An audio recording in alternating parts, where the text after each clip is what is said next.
Raider Nation, what's going on? It's MItchell Renz here, host of the Raiders Report, and coming up here, we're going to talk about some of the major rumors and concerns, honestly, even questions that I have going into the Raiders' Week 1 game up against the Chargers, which, crazy enough, is about 6 days away. I can't wait for football to be back, and if you're like me, I can't wait to take down the Chargers. Smash that like button. Not only are we going to talk about some of the biggest concerns, we're also going to look at some of the Raiders' captain predictions. I anticipate that Antonio Pierce here in the next 48 hours is going to announce who the Raiders' captains are. So at the end of today's show, I'll give you my predictions on the offense, defense, and on special teams.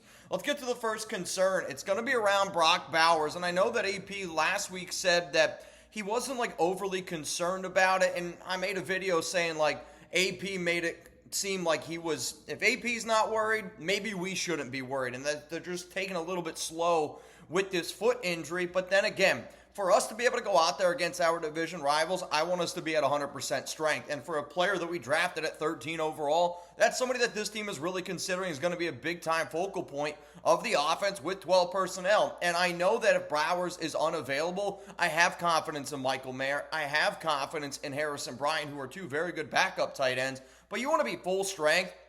You want to be giving your quarterback the most he possibly can. And I really want to see this team get off on the right foot.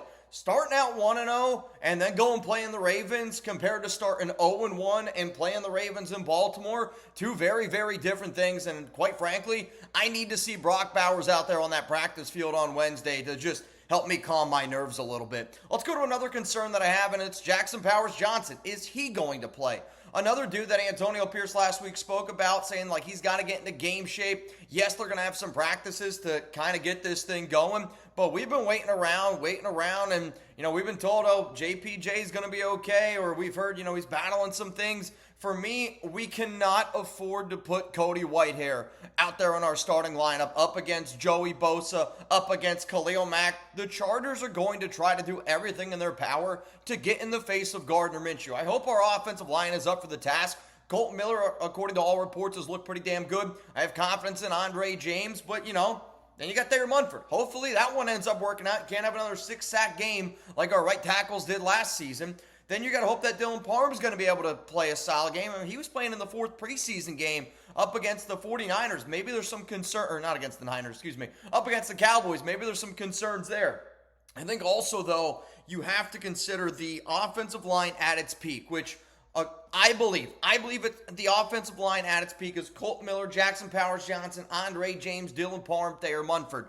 I want to go into week 1 healthy. The fact that I don't know if we're going to have JPJ out there and you're going to put Whitehair, who has not been good in the preseason, that to me is a little bit concerning, though I would actually hope, I'll bring up that next concern here after I ask this question. Who's going to play more snaps week 1? This is going to be the pinned comment here on today's show, which means you're going to get hit with the YouTube ad break while that ad is playing. I want you to scroll on down and give me your answer. And believe it or not, it does help me out when you answer these questions. I think I might have just lost my light.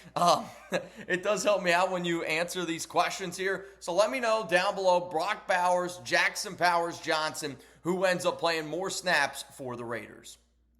The answer I'm going to go with here for week 1 is I am going to end up going with Bowers. To me, Bowers is going to be the player that I'm more confident plays right away and ends up starts. I want JPJ to be the dude that's out there, and I want Jackson Powers-Johnson to get those reps. But if he's not in 100% game shape, then I'm going to consider the fact that I'm going to go with Brock Bowers getting the more snaps. All right, let's go to the next topic here because a lot of my concerns are on that offensive line. And, we're going to talk about Andrus Peat, a player that I think the Raiders wanted to put at offensive tackle. But, I think we got to just be able to realize he just doesn't have the footwork. He doesn't have the first step. He's just getting up there in age. But I do still think that he could be a reliable left guard. Quite frankly, I think playing the guard position and the offensive tackle position is obviously extremely different. But I'm kind of getting annoyed a little bit with certain Raider fans that are like, oh, he's just old, he can't do it. Just because you can't do it at a tackle spot doesn't mean that you're not good enough to play guard. And I'd actually rather have Andrus Peat play left guard, starting left guard, over Cody Whitehair. I would. I'm not afraid to say it. Whitehair gives you no upside. Andrus Peat at least played at a Pro Bowl level, or can at least play at a lower level Pro Bowl level. I hope that Antonio Pierce, James Craig, the Raiders in general, they do the right thing, and they consider kicking Andrus Peat over there to left guard. I'll also say this, and I kind of said it earlier, where Dylan Parham, are the Raiders confident in him?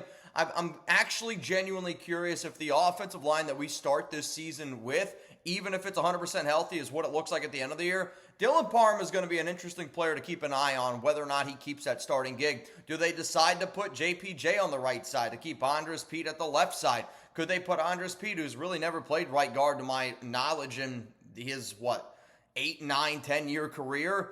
Maybe they consider putting him over there. But Parham, to me, is super on high alert of he needs to step it up because he was, again, playing on that fourth quarter of that preseason game against the Cowboys, and I think that spoke a lot of volumes of what exactly the Raiders see in a player like Parham. All right, coming up here, I got two more major concerns before the Chargers game, and it's going to be defensive side of the football, and what exactly are we planning to do with some of the salary cap money that we have? Also, everyone give a shout out to Chuck. Before I get into that, though, huge shout out to our sponsor, Prize Picks. Prize Picks is America's #1 daily fantasy sports app with over 5 million active users. Prize Picks is the easiest and most exciting way to play daily fantasy sports. Unlike other apps, Prize Picks is just you against the numbers, and all you do is pick more, you pick less on 2 to 6 player stat projections, and watch the winnings roll in. Download the Prize Picks app today, which you actually can get that link. It's going to be available to you all down in the comments and in the description.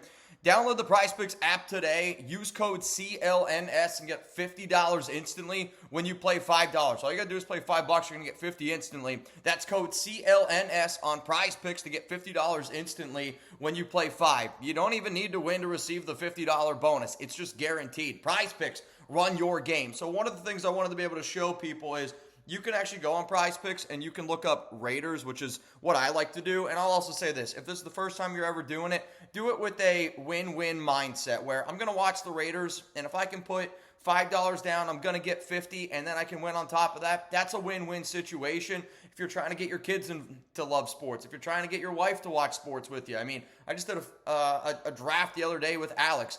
I do Prize Picks, and if I could sit down, pick a few players like Davante Adams, more or less, 73.5 receiving yards. Gardner Minshew, 7.5 rushing yards, more or less on that. 217.5 passing yards for Minshew. My point is, there's Brock Bowers, there's Jacoby Myers, Zamir White, 53.5 rushing yards, more or less. I like Prize Picks because you can go to a bar, you can go somewhere, and you can watch the game, and if you have a chance to win money, then that's even just cherry on top. Not too often can you go occupy yourself, your kids, maybe your significant other, while watching football for 2-3 hours, spend $10 and have a chance to win up to $1,000. My point is, you're going to love it. I love it. Download the Prize Picks app today. PrizePicks.com/CLNS. Just make sure that you use code CLNS and get $50 instantly when you play $5. All right, let's go to the other thing that I'm concerned here. It's with Tyree Wilson. What the hell's the plan with Tyree? What are the Raiders going to do? I wanted them to kick him inside. If we're going to do this experiment the entire season, then to me, you need to be able to go out and add another edge rusher. I was really liking what I saw to Janarius Robinson. I just also realized that this is a new feature on my computer. So I guess every time I do this, maybe I get thumbs up only sometimes. But with Tyree Wilson, if they're going to kick him into the inside, to me, then you need another edge rusher. And I want Tyree to work out. I've been a believer in Tyree. The upside is absolutely there to me, and I'm glad that he's still a member of this team. Not that I really ever thought that he was going to get cut. It was more the trade conversations. But the Raiders right now, you got $27.4 million in salary cap space. That's the 5th most in the National Football League. And you're kind of just sitting around with it. You're kind of waiting on, for what? Either to me, you either go out and get yourself another edge rusher, which I put out a video yesterday, the top free agent targets that the Raiders should look at after roster cuts. There's at least, there's a defensive tackle in there that I would consider, no doubt about it. There's a corner in there that I definitely would like the Raiders to look at. But to me, you either got to do two things. You either got to make some contract extensions with guys like a Robert Spillane, Nate Hobbs, Marcus Epps, Trevon Merrick, Malcolm Kuntz, because what you can't afford to have happen is you go into next offseason and you have some of your major star players getting ready to hit that free agent market. And if you wait until free agency, it's going to cost you a lot more than what it does now. But then you're also not going to go out and spend any of that salary cap money because what? What's the situation we're in right now? This, to me, is a team that needs to win football games right now. And I know the quarterback concern is there, but then what? You're not going to extend any of these guys, and then you're going to go into next offseason, and what happens if you can't draft another quarterback? What happens if you have to go out and spend a lot of money on the QB position? My point is we've kind of been waiting for them to do something, and I'm a little bit concerned that nothing's happened. And not even so much going out and getting a free agent. If you're not going to go out and get a free agent, then let's extend some of these players right now. Players that you know are going to be back. The top two guys that I would do this with are Trevon Merrick and Robert Spillane. Safety position's a little bit cheaper. Linebacker position's a little bit cheaper. That's the easy route to do. But what you cannot afford is to try to do all of this at the very, very end of the season and then try to make sure everybody comes back. That kind of reminds me of your professor walks in the very first day of college, right? Maybe it's high school. I don't know what it is. And they go, I don't care what you do all semester. This is due this day. This is due this day. This is due that day. And our final project's due at the end of the season. And you wait until the entire year's over to do everything at once. I don't want that to happen. The Raiders could have done a few extra things, I think, this offseason. And yeah, I'm not going to lie. It's a concern of mine. Coming up, though, let's get into the Raiders captain projections. Before I do, though, Chuggs and I are going to be, which is crazy, in North Carolina Saturday and Sunday. A lot of people have already signed up for our Week 1 watch party in Raleigh, North Carolina and Cary, North Carolina. But I'm telling you this right now, the Topgolf event is really being slept on. So if you wanted to get like an hour's worth of Topgolf, it's about $96 for 1 hour. You can pay $20 right now for a raffle ticket. I'm just saying, $20 for a raffle ticket, and you would get up to you could win 3 hours worth of Topgolf, and you'd get free appetizers. There's also going to be drink deals. There's going to be other food deals there. But, like, if you're just coming to hang out with Chuggs and I think it's a really cool opportunity. Now, sure, you can get more tickets to increase your chances, but even if you were to get, like, I want to say it's 10 tickets for $100, $100 for 1 hour of Topgolf is what it would be. You could pay $100 for a chance to get 3 hours worth of Topgolf. Plus, you're going to get some free appetizers. Plus, there's going to be awesome raffle items there. If anybody wants to hang out with Chuggs and I on Saturday night, okay? It's Saturday night this week in North Carolina. I'm wearing my Carolina blue for a reason. I need you to go to chatsports.com/Topgolf. That link is in the comments and the description of today's show. I want to pack the house. I don't even really like golf, but you know what? I like hanging out with the nation. I'm going to try to hit some balls, giggity. And we got to see who can have the best Happy Gilmore swing. That's what I want to see. All right, let's get into the captains. So for 2023, there were 4 captains on offense. You had Jimmy Garoppolo, Josh Jacobs, Kolton Miller, Davante Adams. 3 captains on the defensive side of the football, and Crosby, Epps, Robert Spillane, and then A.J. Cole and Daniel Carlson. From the special team standpoint, it's going to remain the same. I mean, I don't really see why you would possibly switch it up. It's going to be A.J. Cole. It's going to be Daniel Carlson. I saw a picture of those two guys the other day in, like, Step Brothers.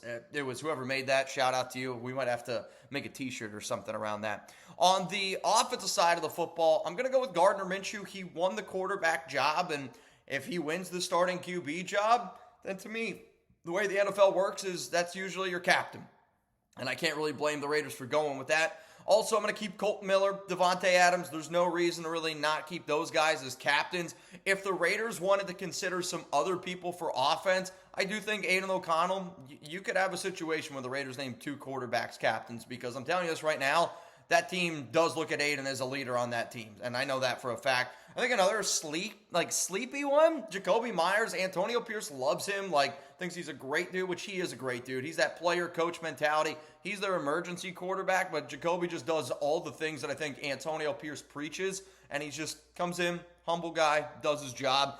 Another name that I'll throw out there is Andre James, just from certain things that, I think I have been told over the past year or so, 2 years, that offensive line, I think, does really look up to Andre James, maybe even more so than Kolton Miller.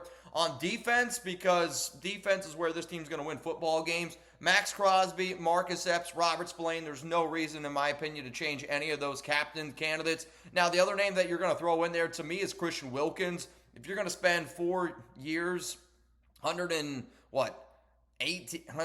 million, 87 something guaranteed, you only spend that type of money if that's somebody that you believe can come in, be a captain, and totally change that culture. So Christian Wilkins is the answer there.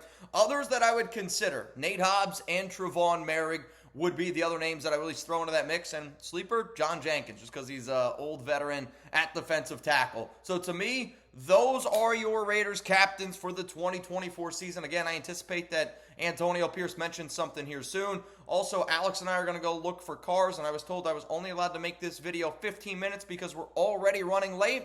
And right now I'm looking at it, and I got 10 seconds to go. If anybody knows anything about cars, let me know down in the comments some cars that we could potentially look at for lease deals. Again, I walk to work. She needs a safe, reliable car that gets good gas mileage. Nation, please don't let me down.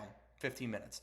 Raider Nation, if you want more videos here, hit that subscribe button. I got you hooked up right here. We're pumping out content every single day. I'm also going to be live tomorrow. For more videos around the silver and black, you can click this button right here. I promise if you want videos, that's where you should go. And if you want even more content, these are Chuck's favorite videos. Subscribe, more videos for the nation.